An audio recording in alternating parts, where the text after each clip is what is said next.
Thinking about replacing your roof, the cost can vary dramatically based on factors you might not expect. Let's break down what really affects your roof replacement budget.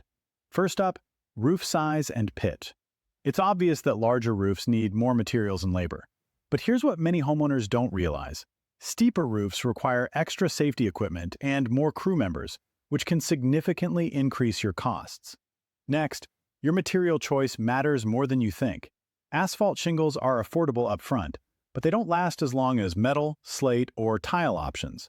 While premium materials cost more initially, they often save you money over time by avoiding frequent repairs. Labor costs vary widely. Experienced crews work faster and make fewer mistakes.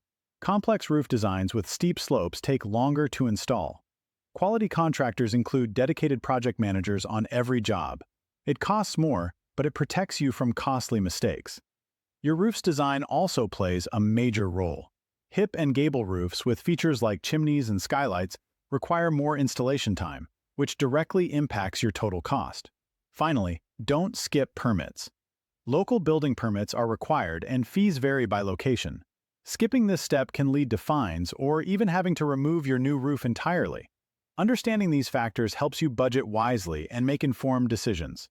Plan properly now to protect your home for years to come.